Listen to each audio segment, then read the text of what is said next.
Hey guys, it's your girl T. So I wanted to come on here and talk about the whole Lamar Odom situation. Now what's crazy is that when I was in New York this past weekend, you guys all know I was out in Manhattan. And basically, me, Araceli, and one of my friends, Santiago, we were all talking about the Kardashians and, you know, just all the hype around them. Then we got on the subject of Lamar Odom.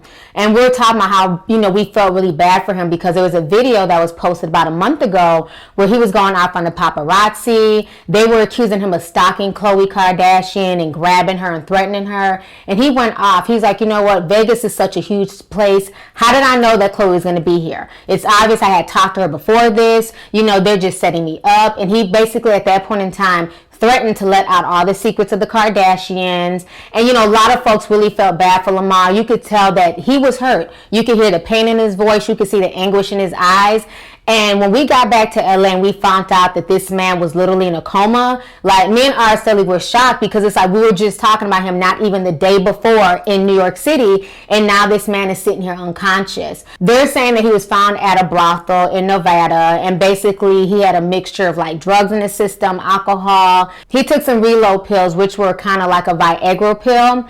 And I think the combination of all the, you know, the illegal drugs, the street drugs, and the reload pills kind of caused him to go into that coma. Basically, the brothel employees, the two women that were with Lamar Odom that entire weekend, they found him unconscious in his room. It's sad that the media is portraying him to be Mr. Kardashian or acting like he had no life before he got with the Kardashian clan. You know, this is a man who's won several championship rings. You know, he helped bring the Lakers, you know, to the championship. He played with Kobe Bryant for years. He was also a member of the Clippers team. He went through a lot even when he was younger, losing his mother at the age of 12. His father was a heroin addict. He had a child die on him. He has a baby's mother. He has 2 children with her. So Lamar Odom is bigger than the Kardashians. And I'm just tired of the mainstream media spinning it as if he did not become popular, as if nobody knew who he was until he got with this Kardashian clan. So it's been a lot of drama, a lot of folks going back and forth. Recently, Master P decided to call out Kobe Bryant and the Kardashians yesterday in an interview with TMZ. He basically called them fake and said that Kobe Bryant could have did a lot more for Lamar Odom. He stated that Kobe Bryant should have, you know, basically got him back on the team instead of turning his back on him. Kobe Bryant has since responded, and this was the tweet that Kobe Bryant sent out.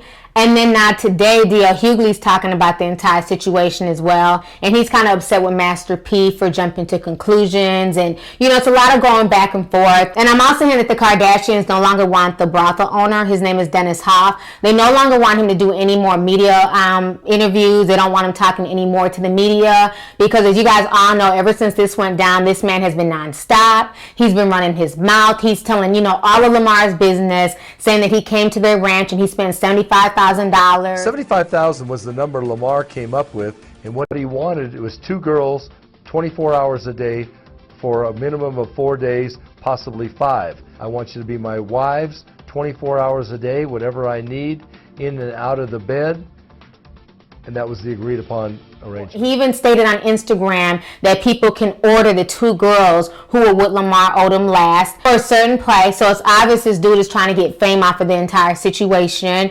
But, you know, for the Kardashians to try and silence him, to me, is kind of hypocritical. Funny that when people are going through their time of need and things are really, really serious, now all of a sudden here comes all the so-called friends, the so-called family. But my thing is, where was everybody when Lamar Odom was going through a lot of things? When he was sitting here having to fight with the paparazzi, having to fight for his reputation, for all these people to step up and say, you know what, Lamar Odom is a good guy. You know what I'm saying? He'd give you the shirt off his back. He's a good friend. None of these people were here. But now that he's in the hospital, potentially dead, you know, but it's just funny that now all of a sudden everybody's coming out talking about him. They're speaking on his behalf. They're saying who was there for him, who wasn't there for him. At the end of the day, the only thing that Lamar Odom needs right now is prayer. You know what I'm saying? I've sat here and watched video of this guy go off on the paparazzis for trailing him, for, you know, harassing him, asking just crazy questions.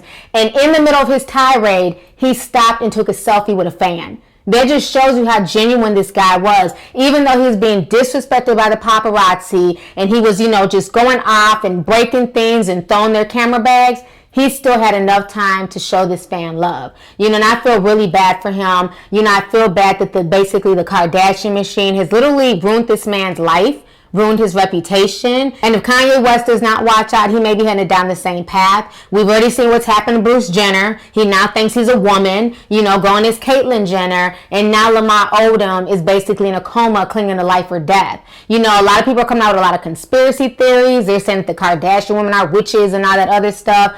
I'm not even going to go there, but I do feel like Lamar was getting ready to expose them because he was tired of them using him for a storyline on their show. And maybe because of that, they might have threatened him and it might have stressed him out. And that's why he went to that ranch and he was doing all the drugs that he was doing.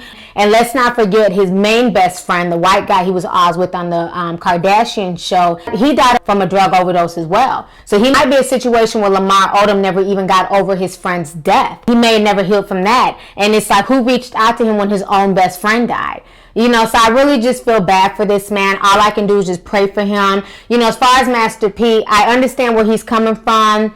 He's saying that him and Lamar Odom were really good friends and, everybody else is fake. But at the end of the day, you're not everywhere at once and it's easy to judge. It's not okay to throw Kobe under the bus or anybody else under the bus because whenever you point fingers at people, there's always three pointing back at you. And people could say the same thing to Master P. Your brother's rotting away in a federal penitentiary. A lot of people say that Master P basically left C Murder to rot in prison. So a lot of people, can point fingers at Master P and say, you know what, you didn't do enough for your brother, you weren't there for your brother, but they don't know what went down behind the scenes. They don't know what all you did for your brother, how much money you put up for his lawyers. So it's never okay to assume that somebody wasn't doing anything for him.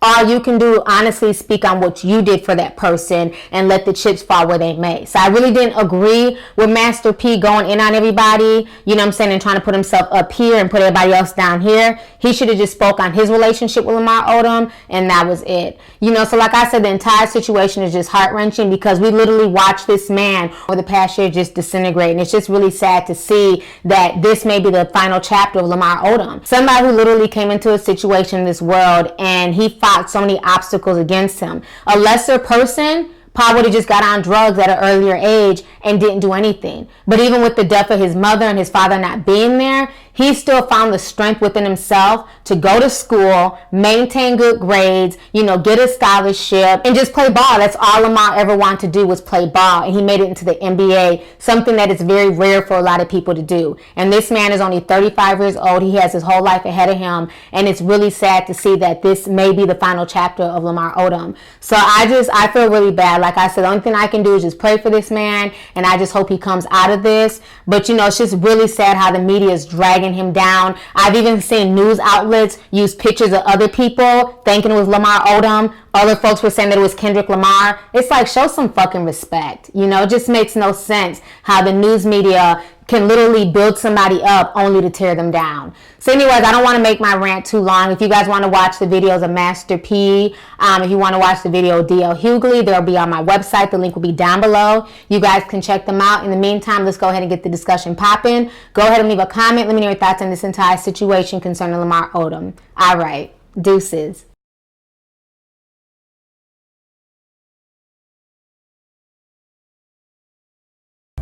We can only imagine what Khloe Kardashian is feeling right now. Just when it seemed that her worst nightmare about what might happen to Lamar Odom was about to come true, he awoke from a coma Friday. Multiple sources said that he was breathing on his own and had opened his eyes, with one insider relaying that Lamar looked at Khloe and said, "Hey baby," before going back to sleep.